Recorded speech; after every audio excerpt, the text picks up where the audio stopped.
Going to mania video ka review army vest bulletproof kami ka kan sila mo dang the tak nge tak la gon don itu na hemi 22 gen kap masanga kan chinang video masalama khan he apply kam zone hi chuanin selai mulian enterana 7.62 ekemu thlengin adan thei thu ka kan soya hemi apply tam lo na zone akap te atnung te le hemi ane ne apply tam lo na zone to phot engi chuanin selai mulian thamadam thei adang thei lo na in bom sipera te le selai mute ang ka chu adang ve thei e ti khani ta a avai hi chuanin kakap don lowa hemi amun dang hi chu I kakap katur om lowa hemi bi ka hi achuang nayan lo omram chang hlok maya I daru de utleka nayan nia heki mayang chumi chu voina ka ka chin tur hi nia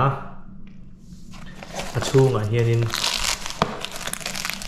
a bulletproof light chu akalka mini mo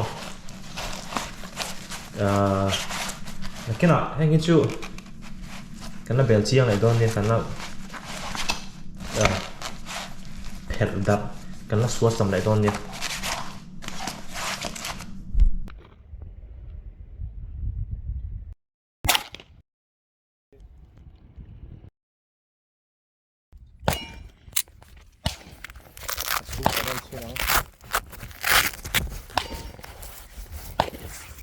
tahin na luta dala maron tang law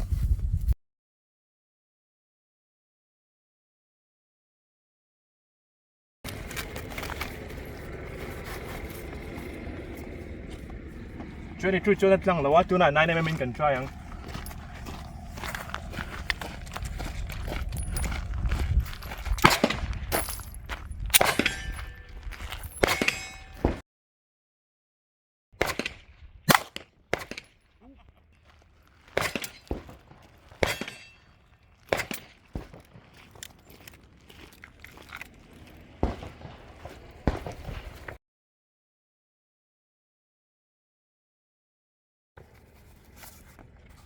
wow at lang jut lang law ni hi up fortune of you nine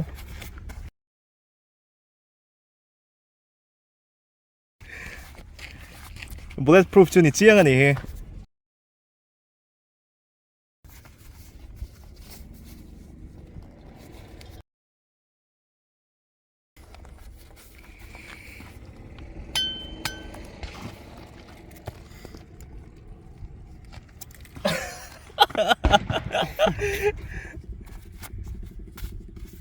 tahin na luta aron tlang law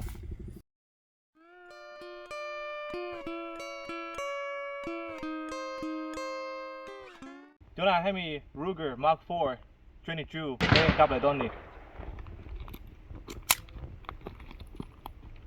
hay tahin musom malenga musom chu ka kap zu vek don ni sami asan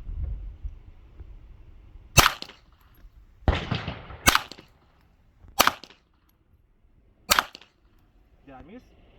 Hit or miss? I think that hit. Hit. Hit. Hit. Miss.